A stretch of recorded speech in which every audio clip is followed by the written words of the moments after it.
Febre amarela hemorrágica, jovem fígado e rins funcionam após milagre. Era um domingo ensolarado, como tantos outros na pequena cidade do interior onde morávamos. O irmão Lucas, um jovem de 23 anos, cheio de vida e dedicação ao serviço do Senhor, havia acabado de participar da reunião matutina na congregação. Ele era daqueles que nunca faltavam, sempre pronto para ajudar os irmãos mais velhos, cantar os hinos com fervor e testemunhar da bondade de Deus. Nunca imaginamos que em poucos dias sua vida estaria por um fio, e que só um milagre poderia salvá-lo. Tudo começou na terça-feira seguinte. Lucas acordou com um leve mal-estar, uma dor de cabeça que atribuímos ao cansaço do trabalho na roça. Ele era agricultor, e o sol forte daqueles dias havia sido implacável. Tomou um chá de boldo, como a mãe sempre preparava, e seguiu para o serviço. Mas ao anoitecer, a febre veio forte. O termômetro marcou 39 graus, e seu corpo ardia como se estivesse em chamas. A mãe, Irmã Maria, colocou panos úmidos em sua testa e orou: Senhor, se é da tua vontade, livra este filho do sofrimento. Pensamos que fosse apenas uma gripe forte, algo passageiro.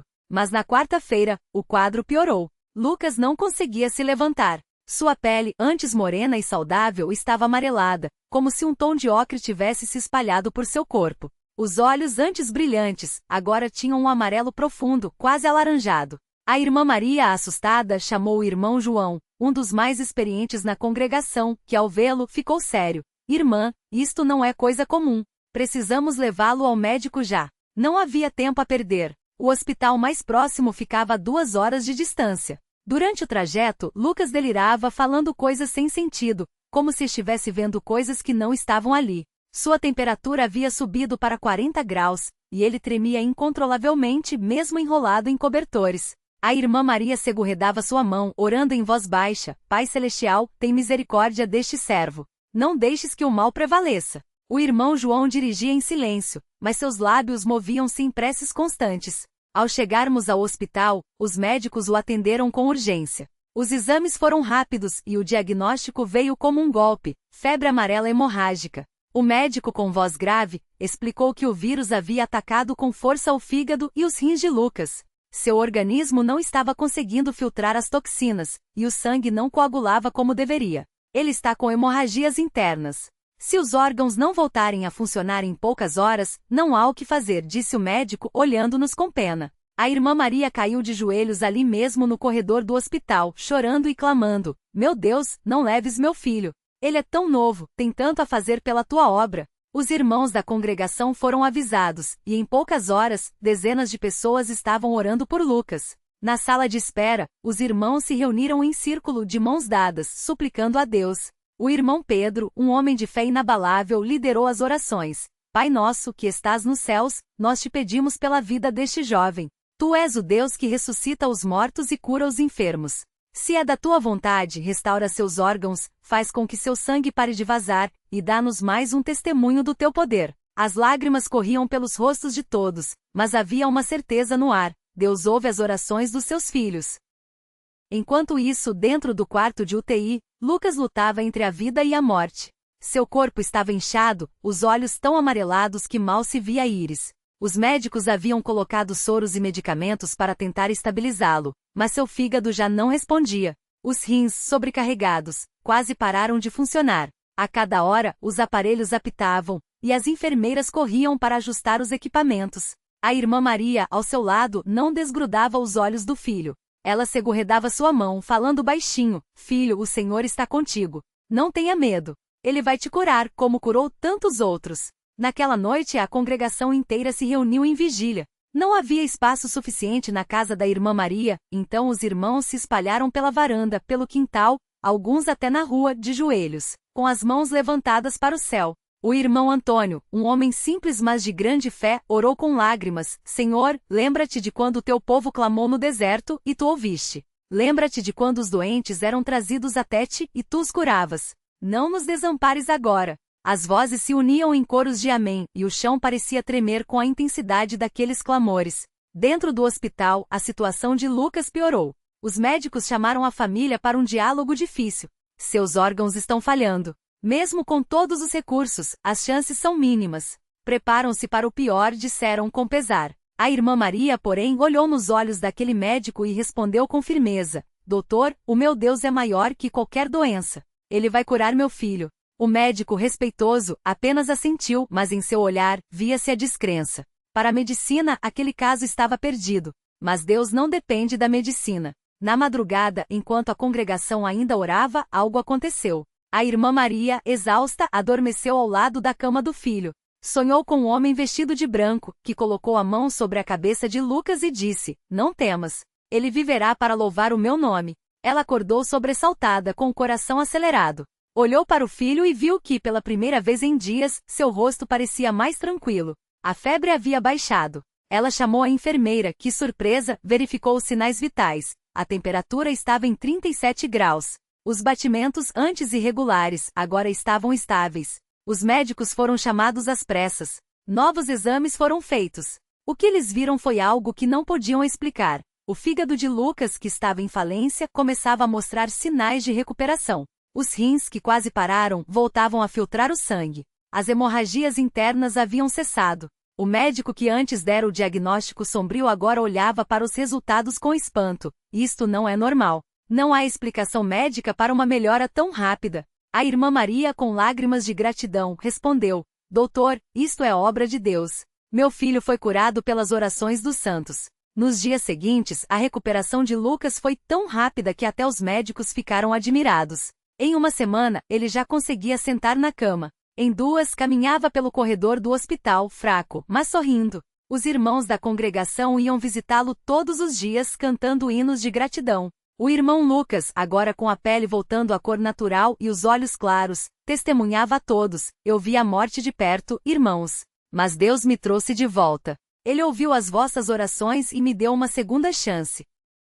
Quando finalmente recebeu alta, a congregação toda se reuniu para um culto de ação de graças. Não havia instrumentos nem corais elaborados, apenas vozes unidas, cantando de coração: "A Deus damos glória pelo seu amor, que nos livra do mal, nos dá o seu favor." O irmão Lucas subiu diante de todos, com voz emocionada, contou como se sentiu durante aqueles dias: "Eu não tinha forças para orar, mas ouvi as vozes de vocês. Sentia como se mãos invisíveis me sustentassem. Quando pensei que não aguentaria mais, uma paz me envolveu, e soube que Deus não me abandonaria." A irmã Maria, ao lado do filho, agradecia sem parar. Quando o médico disse que não havia esperança, eu me apeguei à promessa de que o Senhor é nosso refúgio. Ele não falha. Mesmo quando tudo parece perdido, Ele está no controle. Os irmãos mais velhos, com lágrimas nos olhos, confirmavam: "Vimos o poder de Deus nesta situação. Não foi a medicina, não foram os homens, foi o Senhor quem operou este milagre." Hoje, anos depois daquele dia, o irmão Lucas segue firme na fé. Seu fígado e rins funcionam normalmente sem sequelas. Ele se casou, teve filhos e continua servindo ao Senhor com dedicação. Sempre que testemunha, repete: "Deus não mudou. Ele ainda cura, ainda ouve, ainda faz milagres. Basta que confiemos nele." E assim, mais uma vez, vimos que a fé verdadeira não depende de grandes palavras ou rituais, depende de um coração sincero que clama ao Pai. Quando os homens dizem não há solução, Deus diz: "Eu sou a solução." Que este testemunho fortaleça a fé de cada um que ler estas palavras, para que em meio às lutas possamos dizer como salmista: "Confia no Senhor e faze o bem, habita na terra e alimenta-te da verdade. Agrada-te do Senhor, e Ele satisfará os desejos do teu coração. A Ele seja toda a glória pelo que fez, pelo que faz, e pelo que ainda fará em nossas vidas.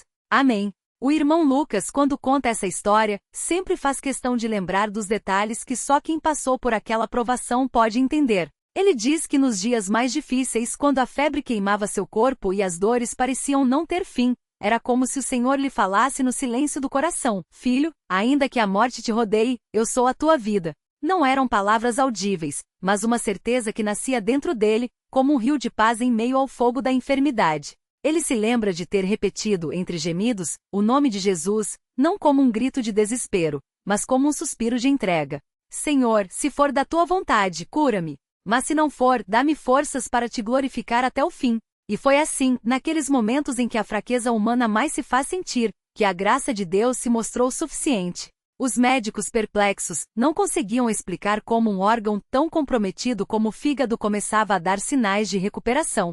Os exames, que antes mostravam números alarmantes, passaram a apresentar uma melhora gradual, como se uma mão invisível estivesse restaurando cada célula. Uma enfermeira que não era da igreja mas que acompanhou o caso de perto, certo dia aproximou-se da irmã Maria e disse, com voz trêmula, eu já vi muitos doentes, mas nunca vi nada igual. Tem algo diferente neste rapaz. Parece que ele não está sozinho. A irmã Maria então, com lágrimas nos olhos, respondeu, ele não está, minha filha. Jesus está com ele. E se você quiser, pode conhecê-lo também.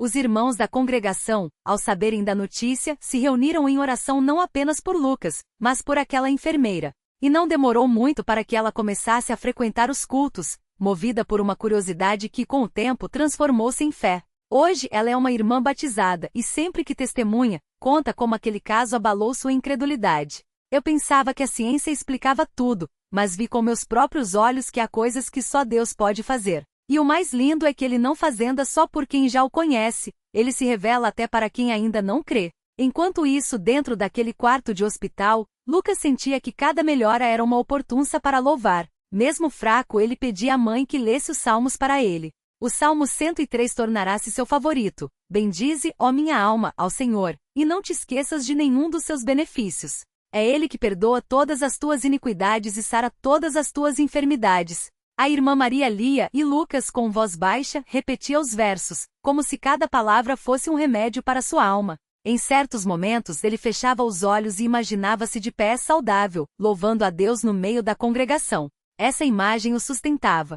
Eu não sabia se viveria, mas sabia que se Deus me curasse, voltaria para a casa dele não como um sobrevivente, mas como um testemunho vivo do seu poder. E assim foi. O dia da alta chegou e os médicos, ainda cautelosos, não escondiam o espanto. Isso não é comum. Não temos explicação médica para uma recuperação tão rápida e completa, disse um deles. Lucas então, com um sorriso sereno, respondeu, doutor, a explicação não está nos livros de medicina. Está na Bíblia. Deus é o mesmo que curou Naamã da lepra, que deu vista a Bartimeu e que ressuscitou Lázaro. Ele não mudou. O médico, embora não fosse crente, abaixou a cabeça em sinal de respeito e disse, se é assim, então você tem um Deus muito poderoso. Os primeiros dias em casa foram de adaptação. Lucas ainda sentia cansaço, mas a cada manhã acordava com um novo ânimo. A irmã Maria preparava suas refeições com cuidado, agradecendo a Deus por cada garfada que o filho conseguia comer. Os irmãos da igreja o visitavam, e aqueles encontros eram cheios de louvores e ações de graças. Um dos ancianos, homem de muita experiência na fé, certa vez segurou a mão de Lucas e disse, filho, Deus não te curou só para ti. Ele te curou para que muitos vejam e creiam. Agora a tua vida não é mais tua, é um testemunho vivo do que o Senhor pode fazer. Essas palavras ecoaram profundamente em Lucas. Ele entendeu que sua cura não era um fim, mas um início. O início de uma vida dedicada a contar aos outros que Deus ainda opera milagres. Com o passar dos meses, a força de Lucas foi se restaurando completamente. Ele voltou a trabalhar, a participar dos cultos, a servir na obra do Senhor. E foi numa dessas reuniões que conheceu a irmã Ana, uma jovem cheia de fé, que desde cedo se dedicava ao serviço do Evangelho. Ela havia ouvido falar do milagre de Lucas e certa vez, aproximou-se dele após um culto para dizer, irmão, a sua história me fortaleceu muito. Às vezes, penso nas lutas que enfrentamos e me pergunto se Deus ainda faz coisas assim. Mas o Senhor é a prova de que ele não mudou. Lucas sorriu e respondeu, irmã, não sou eu a prova, é ele. Eu só sou um vaso. A glória é toda dele. O namoro dos dois foi marcado por uma busca constante pela vontade de Deus. Eles oravam juntos, jejuavam, pedindo direção. E quando se casaram, foi numa cerimônia simples, mas cheia de significado. O irmão que oficiou o casamento leu o Salmo 128, bendito todo aquele que teme ao Senhor e anda nos seus caminhos. Comerás do trabalho das tuas mãos, feliz serás e te irá bem. Lucas e Ana olhavam um para o outro, sabendo que aquelas palavras não eram apenas uma bênção, mas uma promessa que já haviam visto se cumprir em suas vidas. Os anos se passaram, e Deus abençoou o casal com filhos. Lucas, agora pai, ensina aos pequenos as mesmas lições que aprendeu no leito do hospital, que Deus é fiel, que Ele ouve as orações, que não há situação impossível para aquele que tudo pode. À noite, antes de dormir, ele conta aos filhos como o Senhor o curou, não com detalhes macabros, mas com um tom de gratidão que faz os olhos das crianças brilharem. Papai estava muito doente, mas Jesus curou. E Ele pode curar qualquer um, a qualquer hora, se for da vontade dele, diz ele, enquanto os pequenos ouvem atentos, como se estivessem escutando a mais linda das histórias. E assim, a história de Lucas não ficou apenas no passado. Ela se tornou parte do presente de muitas pessoas. Sempre que alguém na congregação passa por uma enfermidade, ele é um dos primeiros a visitar, a orar, a lembrar que Deus é o mesmo ontem, hoje e eternamente. Certa vez, uma irmã que lutava contra uma doença grave disse a ele desanimada: "Irmão Lucas, eu oro, mas não sinto que Deus me ouve." Ele então sentou-se ao seu lado e contou como, nos dias mais escuros da sua febre, também não sentia nada, apenas uma fraqueza que parecia querer consumi-lo. Mas, irmã, a fé não é sobre o que a gente sente. É sobre em quem a gente confia. Eu não senti Deus me curando, mas Ele me curou. Não senti sua presença a cada momento, mas Ele nunca me deixou. Se você não sente, não significa que Ele não está agindo. Continue clamando. Continue crendo. Porque Ele é fiel. Essa irmã, tempo depois, também recebeu sua cura. E quando testemunhou na congregação disse: "As palavras do irmão Lucas me sustentaram." Não eram palavras bonitas, eram palavras de verdade, de alguém que já esteve no vale da sombra da morte e viu a mão de Deus o tirar de lá. E assim o milagre de Lucas continuou se multiplicando, como o pão e os peixes nas mãos do Senhor. O que era para um, tornou-se bênção para muitos. Hoje, quando Lucas olha para trás, não vê apenas a memória de uma doença, mas a marca de uma graça que o acompanha. Ele sabe que poderia ter sido mais um caso perdido nas estatísticas, mais um nome esquecido nos arquivos de um hospital. Mas Deus tinha um propósito. E esse propósito não era apenas a cura do seu corpo, mas a fortalecimento da fé de muitos. Às vezes, penso como seria se Deus não tivesse me curado, confessa ele em momentos de reflexão. Mas então me lembro de que, mesmo que eu tivesse partido, estaria com Cristo, que é muito melhor. Porém, Ele me deixou aqui por um motivo. E esse motivo é servir a Ele e contar aos outros que não importa quão grande seja a luta, nosso Deus é maior. E assim a vida de Lucas segue como um cântico de gratidão. Ele não é um homem de muitas palavras, mas quando fala suas palavras têm peso. Porque elas não vêm de teorias, mas de uma experiência real com aquele que ressuscita os mortos e chama à existência as coisas que não são como se fossem. Quando alguém lhe pergunta como manter a fé em meio às provações, ele responde com simplicidade, orando sem cessar, lendo a palavra, confiando que Deus sabe o que faz, mesmo quando não entendemos, e louvando, sempre louvando, porque a gratidão abre as portas para os milagres. E se hoje você está passando por uma luta que parece não ter saída, lembre-se de Lucas. Lembre-se de que no momento em que os médicos disseram que não havia mais esperança, Deus estava apenas começando a agir. Lembre-se de que quando tudo parece perdido, é exatamente ali que o Senhor mais gostar de se revelar. Porque Ele não é Deus apenas das coisas fáceis, Ele é o Deus dos impossíveis. E se Ele fez por Lucas, pode fazer por você também. Basta que você, como ele, coloque sua mão na mão dele e diga: "Senhor, eu creio. Ajuda-me na minha incredulidade." Que este testemunho não seja apenas uma história que se lê, mas um chamado à confiança. Que cada um de nós, diante das nossas febres, sejam elas no corpo, na alma ou no espírito, possa dizer com convicção: "O Senhor é meu pastor, nada me faltará." E que no final de cada batalha possamos, como Lucas, levantar as mãos e declarar: "Não fui eu que venci. Foi Cristo em mim. A Ele seja toda a glória pelo que fez, pelo que faz, e pelo que ainda fará. Amém."